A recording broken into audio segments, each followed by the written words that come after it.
La Biblia dice, hablando de los hijos, dice que los hijos son una herencia del Señor, una bendición que te da. Y luego aumenta, bienaventurado el hombre, más bien el hombre y la mujer, que tienen su aljaba llena de ellos, porque los hijos son como flechas en las manos de un guerrero. Y esto no es nomás poesía o bendición sin blanco, sino Dios nos está enseñando de que como padres cristianos, nuestra tarea es afilar a nuestros hijos para que sean flechas, para ser enviadas a las naciones. Entonces este video de Promise, mi hija número 21, tiene que ver con el estudio hoy en Marcos, el libro de Marcos capítulo 3, porque hoy veremos a Marcos presentando a Jesús ya como empezando a formar un ejército. Jesús no está nomás haciendo milagros y cosas para liberar a la gente, para hacerse famoso o para salvar a todos los que están ahí, no. Él tiene un plan que está desarrollando con mucho cuidado, porque está formando un ejército con el mismo propósito: ir a las naciones, ir con los perdidos, ir con los necesitados. Esto es el plan de Dios y lo vemos ya empezando a desarrollar ahora en capítulo 3. Hemos visto hasta aquí que Marcos ha estado presentando a Jesús y la autoridad que tiene. Tiene autoridad para llamar a los hombres, y tanto que cuando llama dejan familia, dejan padre, dejan trabajo, dejan redes, dejan todo.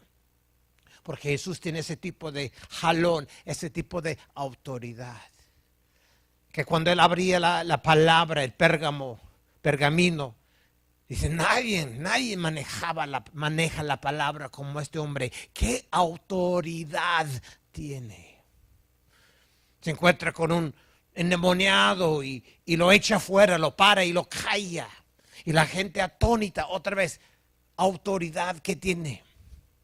Sana una mujer enferma, autoridad para sanar. Llega un leproso, ahora más peligroso, o más significativo, diré, por la lepra, porque significa pecado. Es un símbolo de pecado en la Biblia. Entonces, al sanar un leproso, Marcos nos está demostrando que Jesús, ahora viene otra cosa, cuidado, viene otra cosa, y viene la otra cosa que Jesús le dice a un hombre en una camilla: levántate, tus pecados son perdonados. Y la gente se pone color de rojo. ¿Cómo que sus pecados? Sí, Jesús nos está demostrando el poder que le ha sido otorgado desde lo alto.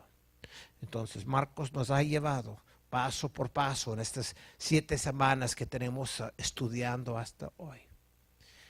Pero hoy ya lo va a llevar a un semiclímax, a un punto de importante, ya de pasar de la autoridad que tiene Jesús a ahora cómo lo va a hacer y con quiénes lo va a hacer para formar su ejército. Vimos la semana antepasada, creo, que Jesús estaba en Capernaum. Y cuando estaba en Capernaum, estaba en la casa de Pedro, de Simón Pedro, y de su hermano Andrés. Y resulta que en esta casa estaba la suegra de Pedro. Pedro se lo presentó a Jesús y Jesús la sanó. Después cenaron. Y después dice la Biblia que llegó mucha gente a esta casa. Luego se fue y después vino otra vez una segunda visita a Capernaum, estaba en una casa. Me pregunto que si no era la misma casa, me imagino que era la misma casa de Pedro y Andrés, como si esa era su casa de base en Capernaum. No sé, la Biblia no lo dice. Pero resulta que otra vez un montonal de gente, así de gente, y llegan 4 amigos y que tienen un enfermo que necesita un toque de Jesús y no pueden entrar por la multitud. Pues recordamos de que abrieron el techo. Pero lo que quiero que veamos es que ya van 2 veces que Marcos nos está enfatizando la multitud de gente que está llegando alrededor de Jesús. Y hoy en capítulo 3 vamos a ver más aún. Cuando estaba en Capernaum en capítulo 1, estaba en la sinagoga. La sinagoga no es el templo, no es el tabernáculo, no es la iglesia ni es un edificio. La iglesia somos nosotros. La sinagoga era el lugar donde los judíos en muchos pueblos, muchas ciudades tenían su lugar de reunión. La sinagoga había muchas en muchas ciudades.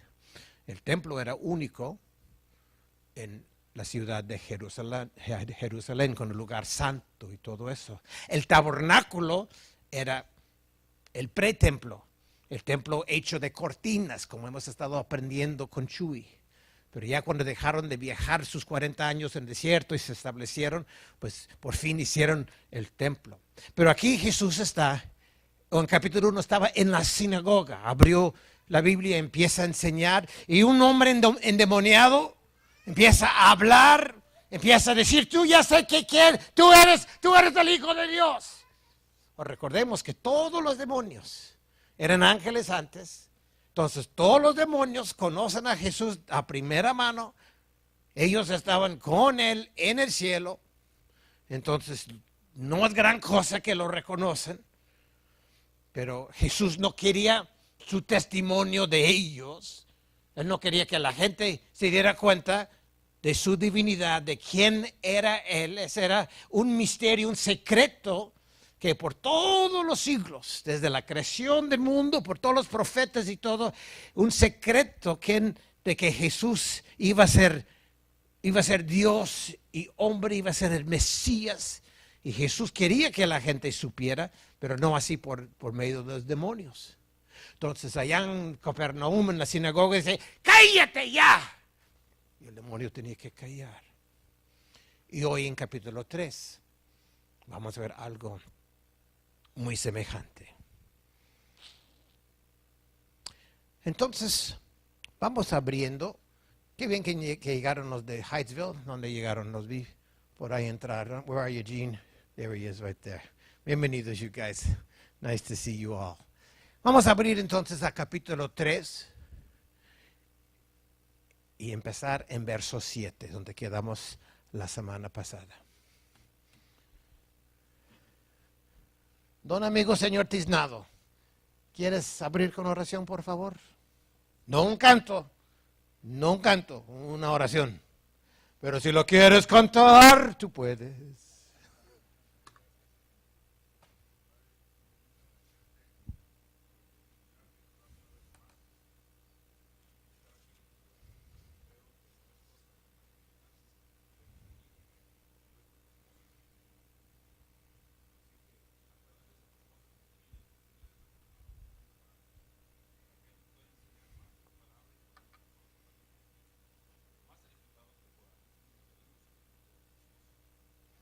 Amén. En Marcos capítulo 3 y verso 7, Jesús regresa de nuevo a Capernaum. Recordamos que Capernaum era un pueblo pescador junto al mar de Galilea. Y el nombre mar de Galilea, y tiene otro nombre en la Biblia, mar de Tiberías, son nombres correctos, pero cuando vas ahí no es como el mar de Cortés, aquí en el Golfo, no es tan grande, es más bien un lago grande. Y aquí, por lo menos en la traducción que yo tengo, yo estoy en la Nueva Traducción Viviente, me gusta mucho, muy entendible. Bien correctamente se refiere al mar de Galilea como lago. Entonces, voy a leer Marcos capítulo 3 y verso 7. Jesús fue al lago con sus discípulos y una gran multitud lo seguía. Ahora, este mapa está explicándonos dónde está, y aquí voy a hacer un círculo alrededor. Ahí está. Esto es el mar de Galilea. Entonces se ve, a la izquierda está el mar Mediterráneo, ahí entre África y Europa, y está grande, y ese apenas es un mar. Entonces ven, cuando digo que es como lago, sí está bastante muy pequeño. Es el río Nilo que va al norte al sur, que continúa desde el mar de Galilea hasta el mar Muerto. ¿Cómo? ¿Qué dije yo? Su apodo es Nilo, pero gracias, Rafa. Río Jordán, ¿ok? Que viene desde el norte y camina hacia el sur, y el mar más abajo es el mar Muerto, ¿ok? Entonces, siguiendo verso 7 aquí.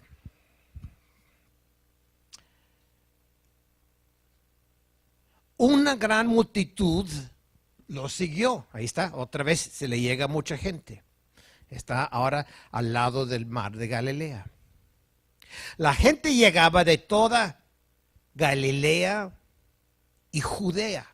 ¿Okay? Galilea y Judea están cercas, no lo vamos a ir viendo ahorita. Verso 8, y de Jerusalén. ¿Okay? Ahí está Jerusalén, un poquito más al sur. La gente llegó de Galilea, de Judea, de Jerusalén, y aquí va uno nuevo para mí, de Idumea. Este rojo es Idumea, al sur de Jerusalén. Entonces la gente, Marcos quiere que veamos que la gente llegó muy del sur para ver a Jesús allá en Capernaum. Siguiendo adelante. Y del este lado del río, ¿ok? Vamos a ver este segundo mapa, que es mapa, ya estamos más cerca a Mar de Galilea. A ver, Mar de Galilea, ahora ahí en azul, ¿ok? Mar Mediterráneo, allá al oeste. El verso continúa en verso 8. Gente llegó de Galilea, ¿dónde más? Galilea y Judea, gracias. Jerusalén, Idumea, ahora continúa. De aquel lado, dice, este lado del río. Aquí cuando hablamos del otro lado, todo el mundo sabemos de qué estamos hablando. Estamos hablando de Trumplandia, ¿verdad? Allá, es el otro lado.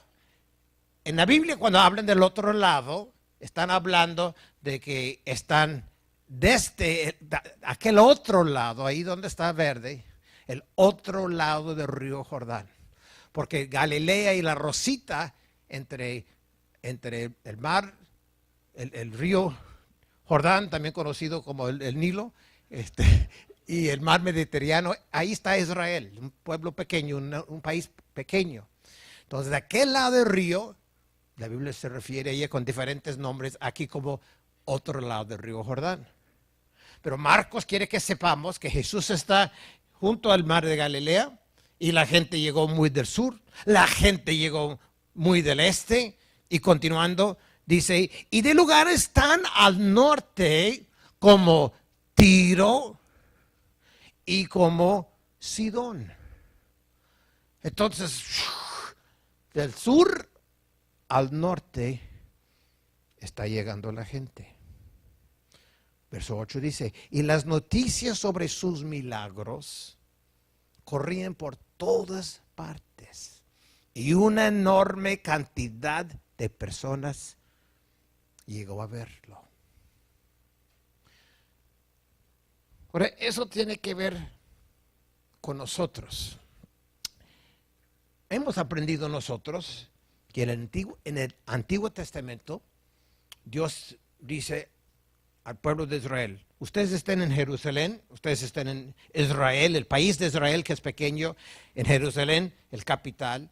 Ahí ya Salomón edificó el templo, y ese templo y ese pueblo, ustedes, los hijos de Abraham, son para ser un imán, para atraer a las naciones. Para que gente como la reina de, ¿cómo? De Saba, venga y pregunta, ay, ¿de poco Salomón aquí vive? Y mire la riqueza, ya vengo a ver si es tan sabio como escuché. Gente como Naamán, que venía de Siria para ser sanado de su lepra. Ese era el plan de Dios, que el pueblo de Israel y el templo de Dios fuera un imán para traer a la gente, para atraer y traer a la gente aquí.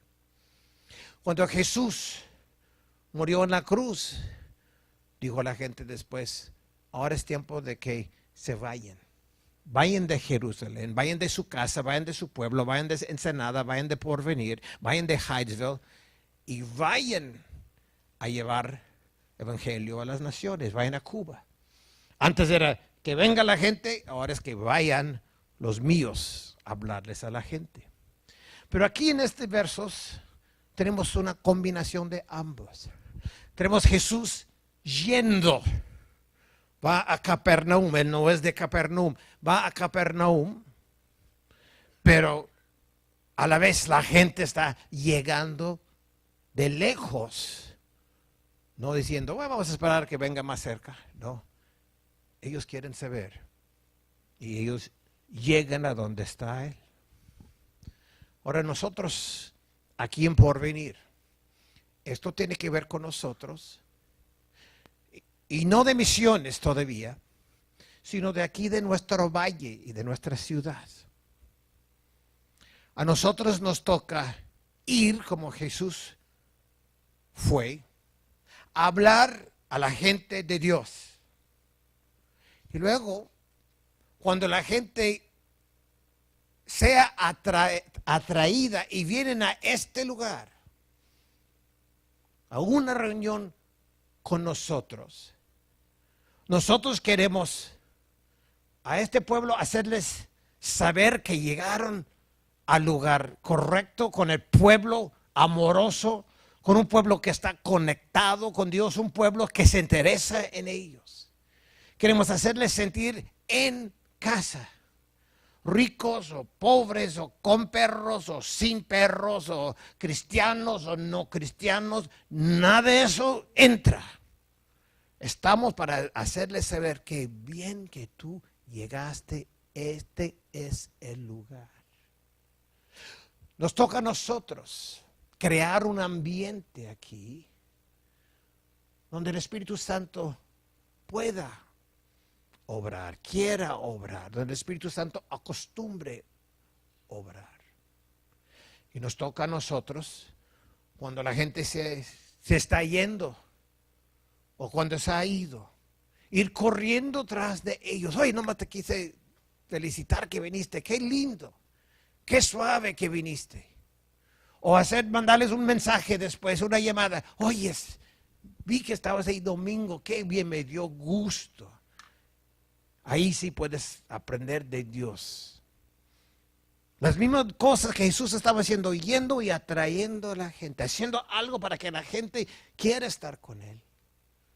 Nosotros queremos hacer lo mismo, ir a invitar, hablarles de Dios, y ya que llegan aquí, todos nosotros, hacer que los visitantes sientan que este es el lugar. No venir nosotros nomás a mi onda, y aquí ahora vamos a terminar porque quiero ir a ver fútbol. Bueno, Enrique, los hamburguesas, que se apure Marcos. No estamos aquí para uno. Estamos aquí para los demás. Exactamente lo que vemos a Jesús haciendo aquí.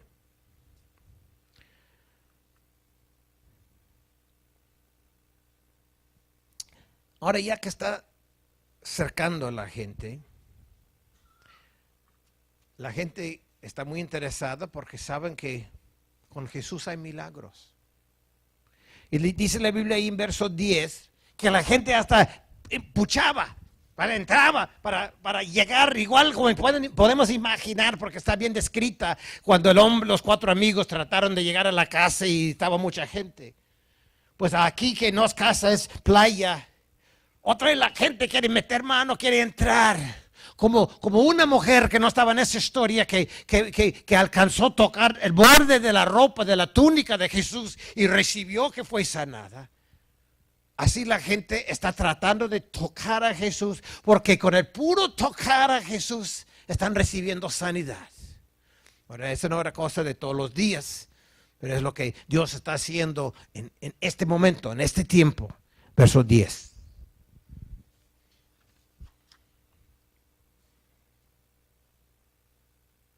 Ese día sanó a tanta gente que todos los enfermos empujaban hacia adelante para poder tocarlo. Y luego los endemoniados, verso 11, igual como antes quieren hablar.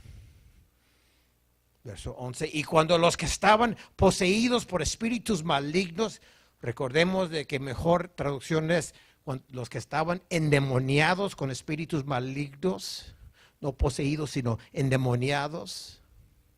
Y cuando los que estaban endemoniados por espíritus malignos lo veían, los espíritus los arrojaban al suelo. O sea, el espíritu maligno está dentro de la persona y la persona, bueno, más bien el espíritu adentro de la persona ve a Jesús, lo reconoce, es Dios, y agarran a la persona donde ellos están habitando y lo avientan al suelo.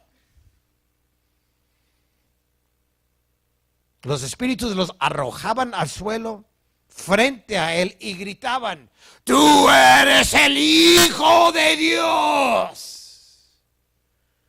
Y Jesús no quiere su testimonio de nuevo. Y les dicen: por favor, cállense el hocico. Pues son demonios. Verso 12. Pero Jesús ordenó severamente a los espíritus que no revelaran quién era él. Porque el hombre tiene un plan. El plan no era nomás agarrar los cuantos miles o millones de personas que vivían en su alcance este tiempo y salvarlos a todos. No, él no estaba haciendo milagros, etcétera, para no más los de ahí. Él estaba mirando hacia el futuro, él estaba mirando hacia el año 2018.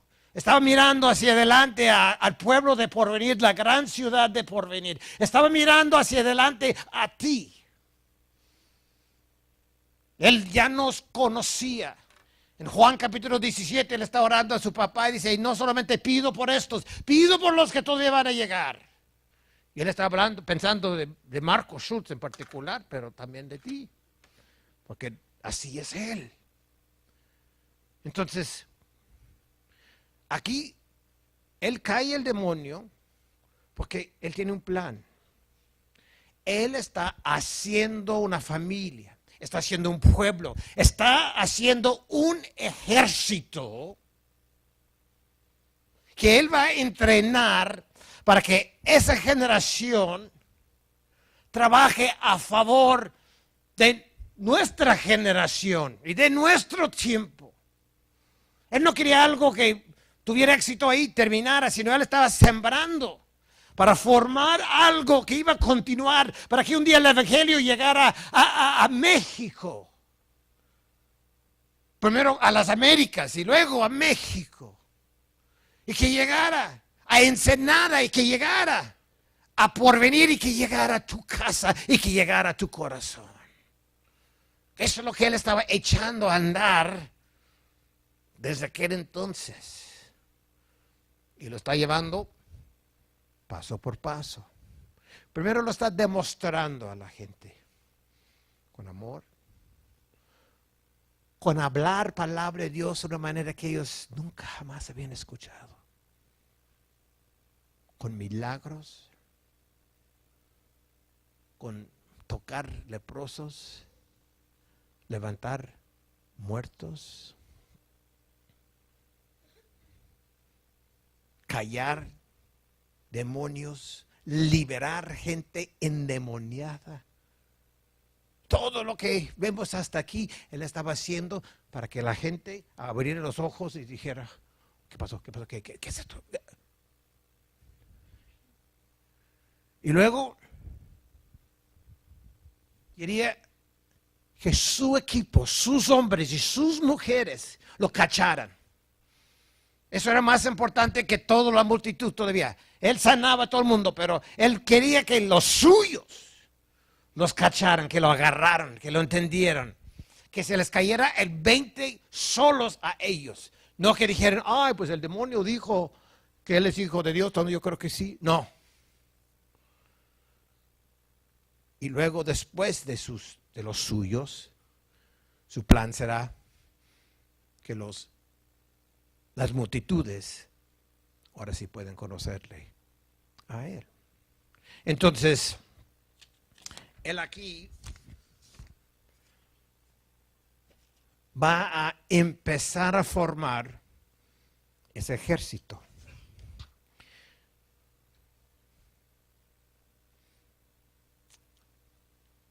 Él quiere discípulos. Entendemos que había una buena multitud, había multitudes, muchos, como vemos aquí, pero ellos reciben y se van a sus casas. Tenemos el ejemplo cuando multiplicó pan y peces. Jesús despidió a la gente y se fueron todos a sus casas. Pero la Biblia habla de algunos muy fieles seguidores de Él. Habla una vez de 500, no sé si llega a deber tener 500 personas caminando las calles juntos. Más común habla de 70. Y luego específicamente nosotros entendemos que habla de los 12. Y de los 12 tenía 3 más íntimos que a veces entraba a lugares no más con ellos. Cuando era algo difícil de creer, Él no llevaba a toda la multitud. Cuando la hija de Jairo estaba entre enferma y muerta, echó fuera a todos y trajo nomás sus 3 discípulos. Juan el amado, su hermano Jacobo y Pedro. Cuando iba a ser transfigurado en blanco y que iba a hablar con Moisés y con Elías, no invitó a todos los 12, invitó a 3. Vengan, vamos para allá. Entonces aquí, en verso 13, él sube un monte, un poquito como, bueno, nos recuerda de Moisés que subió a Sinaí para hablar con Dios, pero aquí sube al monte no tan grande y invita a bastantes a subir con él. Y él va a ir escogiendo, él quiere 12. ¿Quiénes va a ser? 3:13. Tiempo después, Jesús subió a un monte y llamó a los que quería que lo acompañaran. Todos ellos se acercaron a Él. Ahora, ya hemos visto de que escogió a 4 discípulos desde capítulo 1. Vimos en Marcos capítulo 1 y verso 16, dice así: cierto día, mientras Jesús caminaba por la orilla del mar de Galilea, vio a Simón y a su hermano Andrés, que son hermanos, Simón y Andrés, y echaban la red al agua porque vivían de la pesca. Y Jesús llamó y dijo: vengan, síganme, y yo les enseñaré cómo pescar personas. Ahí está, hablando de formar equipo, formar ejército, un pueblo con propósito. No dijo: síguenme para que sean salvos y para que vivan bonito y para que domingo asistan, sino dijo: les voy a entrenar para hacer algo más grande. Y enseguida dejaron las redes y los siguieron. Bueno, esos eran los hermanos Simón y Andrés. Y luego más adelante en el mismo Capernaum, se encuentra con otros dos hermanos, con todo y papá, también pescadores. Un poco más adelante, por la orilla, Jesús vio a Santiago, también llamado Jacobo, y a Juan, hijos de Zebedeo, en una barca reparando las redes. Los llamó de inmediato y ellos le chiflaron y ellos también nos siguieron. Es lo bueno de María, todos mis chistes, ella sí se ríe. ¿Eh? Y dejaron a su padre Zebedeo en la barca con los hombres contratados. Entonces, desde el capítulo 1 ya tiene 4. Y entre esos 4 están los 3 que van a ser de la clica más cerca, de los amigos más cercanos.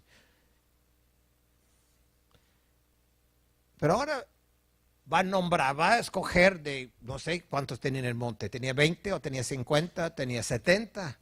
¿O tenía 100, 200? No sé. Y él tenía fieles mujeres que le seguían también. Ellas eran los más sobresalientes en la cruz de Cristo, estas mujeres. Pero él va a nombrar sus 12 y le va a cambiar de título. No está escogiendo 12 discípulos, sino está escogiendo 12 apóstoles. Verso 14. Luego nombró a 12 de ellos y los llamó apóstoles. Y ellos lo acompañaron. Y él los enviaría, todavía no, los enviaría a predicar. Discípulo es un seguidor de Jesús. Discípulo es uno que ha negado a sí mismo, tomado su cruz y ha seguido a Jesús, según Mateo 16:24. Pero un apóstol es un enviado.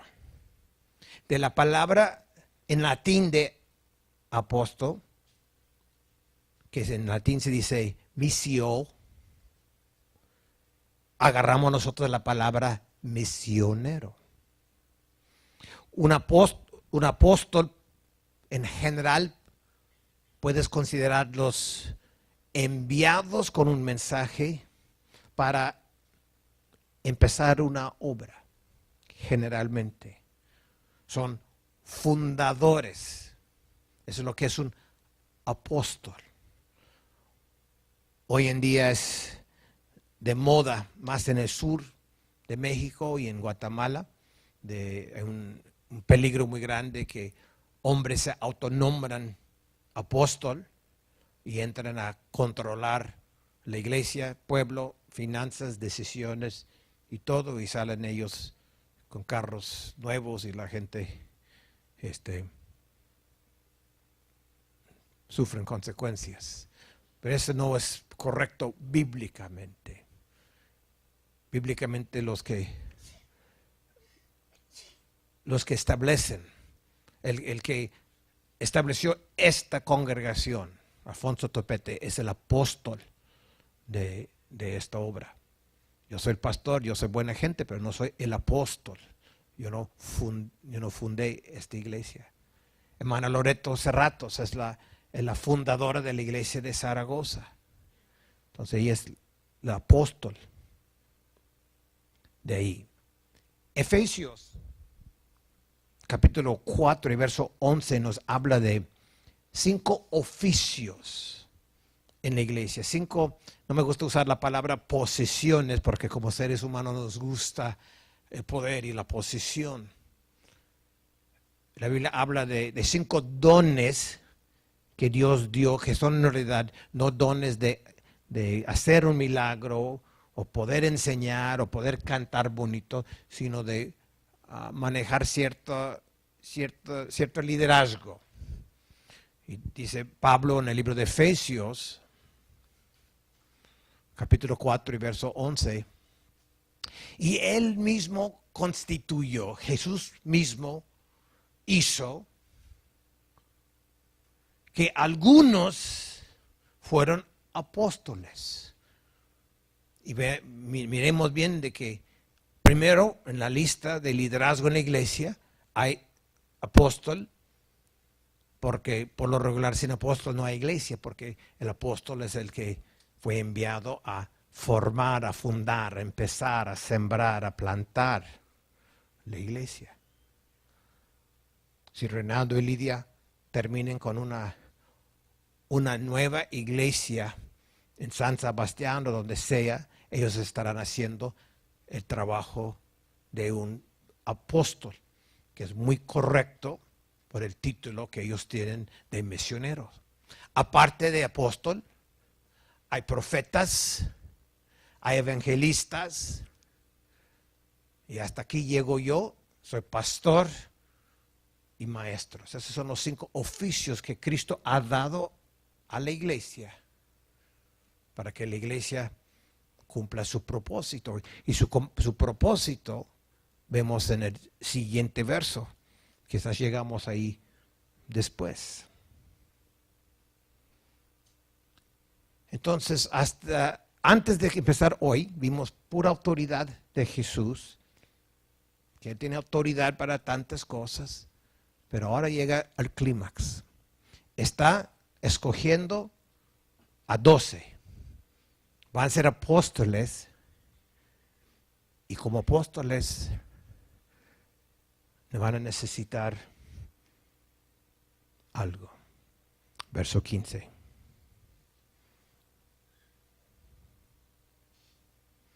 Y les daría autoridad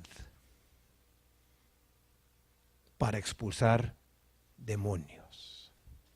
En realidad daría autoridad de otras cosas también, pero aquí autoridad para expulsar demonios, porque la expulsión de demonios representaba la victoria de Dios sobre el diablo. Y a eso vino Cristo. Cristo vino a buscar y a salvar lo que el diablo los había robado.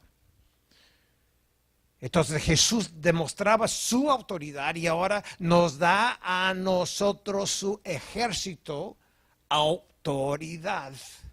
Y en particular, nuestra autoridad es contra los poderes de tinieblas. Entonces Él da a estos 12 autoridad, porque estos dan nacimiento al ejército que va a ir a establecer el reino de Dios en Colombia y en Cuba, en Tailandia y Camboya, en Valle de Guadalupe y San Antonio de las Minas y San Marcos y Porvenir. Ellos son los que están empezando. Entonces, desde verso 16. 3. Capítulo 3 y verso 16. Estos son los 12 que escogió. Marcos 3, 16 a 19, los 12 apóstoles. Estos son los 12 que escogió. Verso 16. Simón. Está muy chiquito. Simón. El nombre de Simón que su madre le había dado. Simón. Pero Jesús le dio un segundo nombre. Dice, a quien llamó Pedro. Jesús puso el nombre de Pedro, Cefas, que quiere decir roca, porque Pedro iba a ser el fuerte. Pedro iba a recibir y ser el primero fuera de los demonios, de confesar, tú eres el Cristo. Me cayó el 20 por fin. tú eres el Cristo, el Hijo de Dios. Verso 17. Segundo, Santiago y Juan. Santiago, que también se le llama Jacobo, y Juan, el hermano de Santiago, los dos hijos de trueno. Su carácter era fuerte. Los hijos de Zebedeo, a quienes Jesús apodó hijos de trueno. Así dice en verso 17. De ahí sigue Andrés. Andrés, antes de ser seguidor de Jesús, era seguidor y discípulo de Juan el Bautista. Él estaba con Juan, se topó con Jesús y entendió, de quien Juan está hablando, creo que es este. Y cambió de banda. Siguió a Jesús. Dicen que la tradición, dice que cuando crucificaron o mataron a Andrés, que lo iban a crucificar en una cruz y él no quiso morir como su Señor, entonces no sé exactamente qué, pero le pusieron una cruz que es X. No sé muy bien.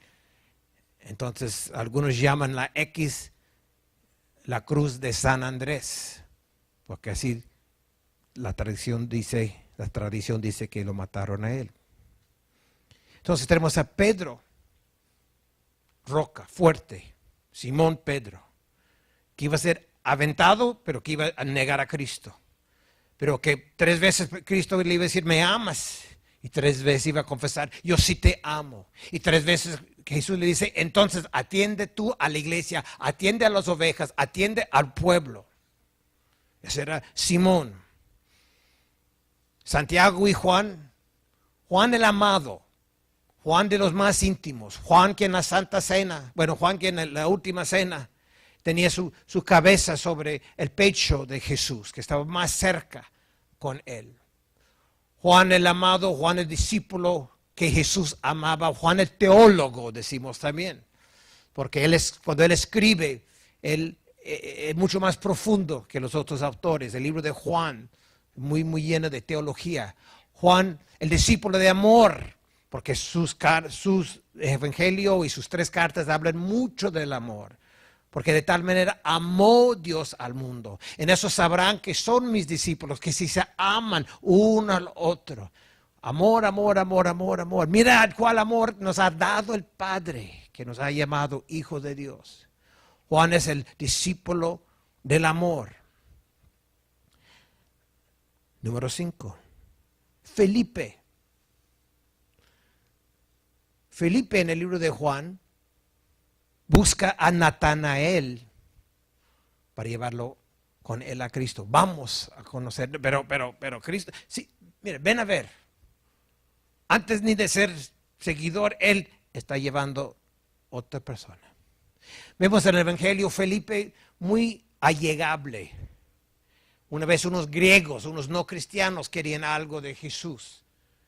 Entonces sentían una cierta barrera de cómo iban a penetrar el círculo de los cercanos a Jesús. Pero van con Felipe.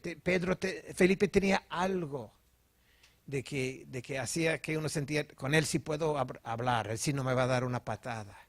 Y llegan con Felipe. Felipe, pues queremos hacer una pregunta, queremos llegar con Jesús. En uno de los evangelios, cuando están buscando comida para multiplicar pan y peces, Felipe dijo, pues hay un muchacho aquí que tiene un lonche con 5 panes y 2 peces. Entonces, era un gordo que estaba escudriñando lonches de toda la gente, o era uno que hasta un niño le brindaba confianza. Hasta un niño le dijo, mire señor Felipe, el lonche que mi mamá me hizo. Ese era Felipe, muy allegable. cuando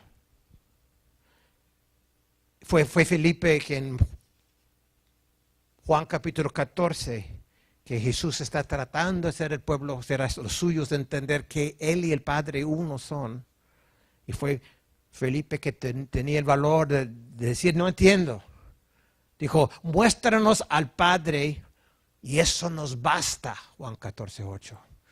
Y Jesús dice, tanto tiempo que he estado con ustedes, el que ha visto a mí ha visto al Padre, le contestó Jesús a Felipe.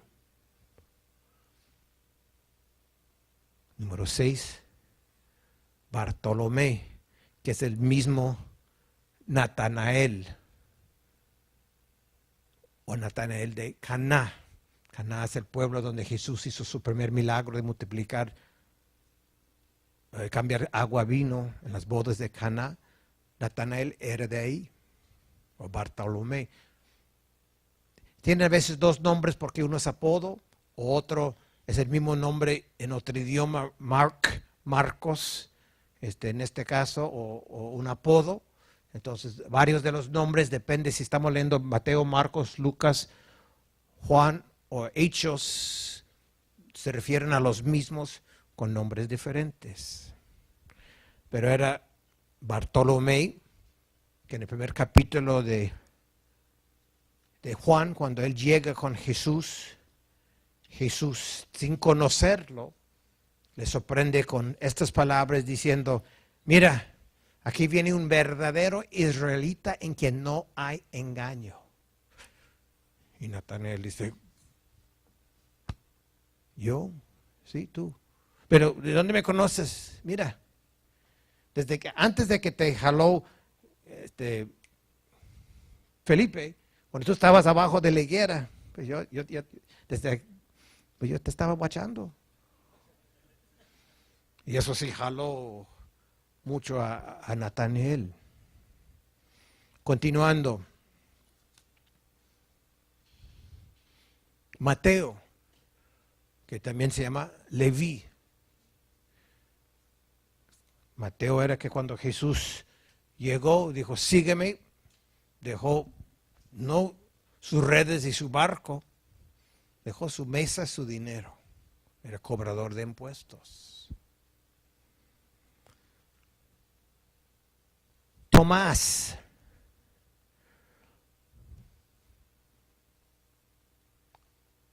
Tomás el dídimo, Tomás el mellizo, Tomás el cuate, gemelo. Tenía un gemelo. Él no entra al cuadro, pero es uno de los apodos de Tomás. Fue Tomás que en el mismo capítulo 14 de Juan, cuando Jesús dijo, pues voy a una parte, pero no se preocupen, después me van a seguir. Y Tomás fue quien le dijo, pero Señor, si no sabemos dónde vas, ¿cómo vamos a saber el camino, cómo llegar?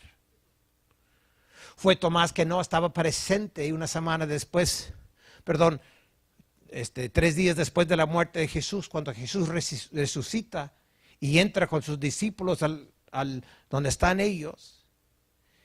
Y Jesús se va y después llega Tomás y los amigos, los discípulos dicen, ¡ay, Tomás, hubieras estado! Llegó Jesús, está vivo. Y Tomás, nosotros le decimos, el dudador, dice, yo no voy a creer nada. Solamente si yo meto mis dedos en los agujeros en su mano, apenas así voy a creer. Y a los cuantos días llega Jesús, dice, tome, voy, ven, a ver, ¿quiere meter la mano? Y Tomás, y luego dice algo muy profundo, nos da una teología en 4 palabras, una teología bien potente. Dice, Señor mío, Dios mío. O sea, nos dice, tú eres Dios, tú no solamente eres mi amigo Jesús, mi Señor, tú eres Dios. Y esto nos orienta a nosotros hoy en día bastante. Número 9. Otro Santiago, y Santiago y Jacobo es el mismo nombre. ninguno de esos Santiagos, ni número 2, ni número 9, ninguno de ellos es el que escribió el libro de Santiago, de lo que entendemos. El que escribió el libro de Santiago era el hermano de Jesucristo.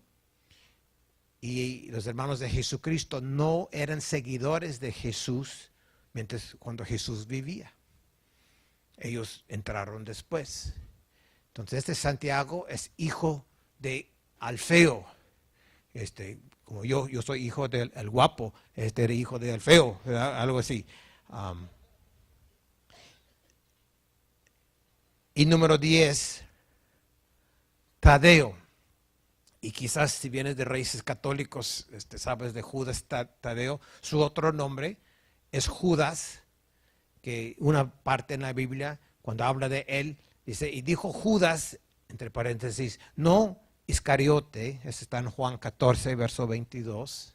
Entonces eran dos Judas, entre los 12, eran dos Santiagos entre los 12, pero les daban otros nombres y así podemos nosotros entender más fácil quién es quién. Número 11, Simón, otro Simón, y tiene aquí dos apodos. El celote, este es el más interesante. El celote era como el FARC de Colombia, era los revolucionarios. Los celotes eran una banda activista política que estaba con la intención de quitar a Roma del sobrepueblo de Israel. ¿Quiénes son? Se me va el nombre de los que están tratando de liberar a Siria de su presidente. Bueno, ok, el ISIS todavía es más allá todavía, pero ISIS sirve de ejemplo. ISIS, revolucionarios que quieren quitar el gobierno sobre ellos. Entonces tienen muy interesante Jesús. ¿A quién escoge? Número 11, escoge un revolucionario. Simón hubiera estado con Fidel Castro y con Che Guevara. Gracias. Pero número 7, Mateo. Me debes, es para Roma, débeme, págame el impuesto. Mateo como cobrador era títere del gobierno y ahora Jesús llama a dos hombres de un PAN y un PRI para ser parte de los 12. Muy interesante. Y luego, en todas las listas donde salen los 12, en los 4 evangelios, aunque algunos salen con diferentes nombres o en diferente orden, siempre el número 12 es Judas Iscariote, quien traicionó a Jesús. De esos 12 hombres, que en realidad nos damos cuenta que muy poco sabemos de ellos. Sabemos de Pedro, ¿no? Porque era el que más metía la pata. Pero otras cosas no nos damos mucha cuenta cuando nombra a alguien por nombre. Pues que fue Felipe que dijo 2 peces. Pero en el libro de los Hechos, unos no cristianos les ponen pues él está alertando al pueblo del peligro con lo que él grita, pero yo lo veo como un cumplido. Él dice, estos hombres que han trastornado el mundo entero, estos cristianos, este pueblo de este revolucionario Jesús el Cristo, algunos de ellos, esa banda, se sabe en todo el mundo conocido, en cada rincón de la República, del Imperio Romano, que esos andan causando problemas y han llegado aquí, a trastornar a nosotros.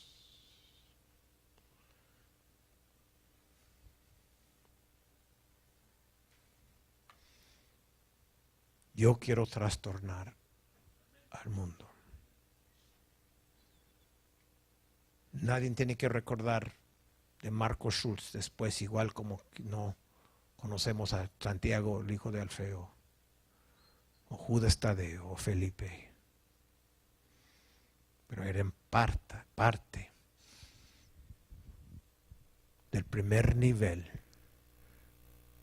del ejército que Jesús estaba formando, a quien otorgó autoridad y les dio unas cuantas instrucciones y los soltó. Y ellos entendieron que ser seguidor de Jesús significa salir y predicar el reino de Dios, arrepentimiento del pecado, santidad, un nuevo nacer. Simón y Santiago y Tomás y Felipe y Bartolomé, Natanael y Judas. Bueno, el otro Judas no. Felipe, Tomás, Mateo, Leví.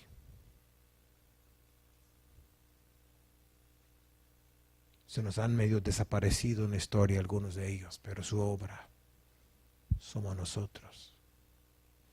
Vivimos hoy en Cristo por esos 12, por uno de ellos que llegó a llevar el evangelio a alguien, que llevó el evangelio a alguien más, que llevó el evangelio a alguien más, que llevó el evangelio a alguien más, que llevó el evangelio a alguien más, quien dijo, pues yo quiero ir a México a hablar del evangelio. Y aquí estamos nosotros. Yo te pregunto a ti,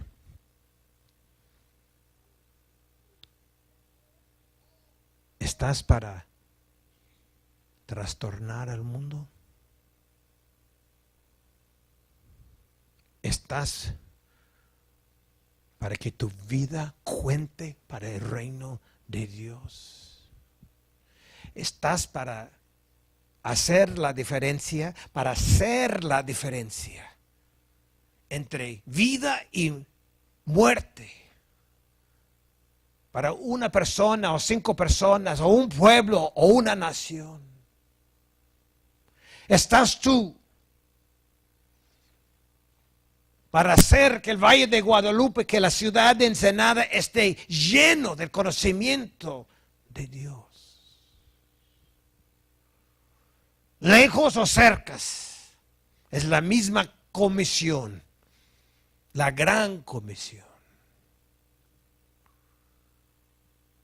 Estás para hablar de la gente de aquí.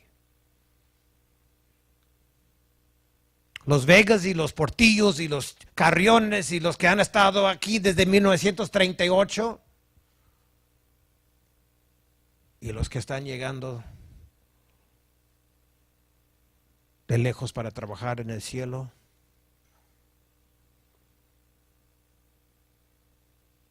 ¿Estás dispuesto a darle tu todo? Porque Jesús no te buscó para solamente salvarte. Te buscó para hacerte pescador de hombre. Para hacer que su reino fuera conocido. Ese es el reto. Si nuestro cristianismo es dejar nuestro vicio, dejar de partear a nuestra esposa, dejar de rayar el disco al vecino, dejar la pornografía, dejar de fumarla, dejar de dejarla caer y vivir ya más santito y asistir con Marcos.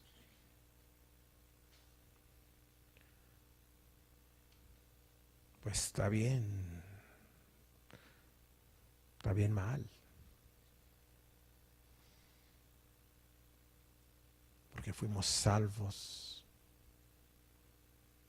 para bendecir a los demás, para vivir el Evangelio y para proclamar el Evangelio, para que nuestro valle y nuestra México conozca a Dios. Entonces tú que me estás entendiendo,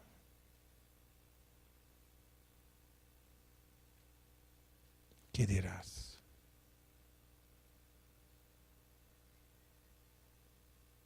¿Qué dirás tú a Dios? Y tú, que no has sido trastornado a favor de Dios, tú que todavía estás en los trastornos tuyos de tentación y del pecado y del diablo, ¿verdad que sí? Híjole. Dios te ama, mandó a su Hijo a la cruz a morir por ti. No esperes. Invita a Dios a ser tu Dios. Pídele perdón por tus pecados y ríndate. Él es la vida. Él es el camino. Él es la verdad. Padre, te damos a ti gracias por tu palabra. Te damos gracias por la sangre de Jesús. Y te damos gracias por tu Espíritu Santo, quien nos está hablando en esta mañana. Haz tú la obra, Señor. Te damos gracias.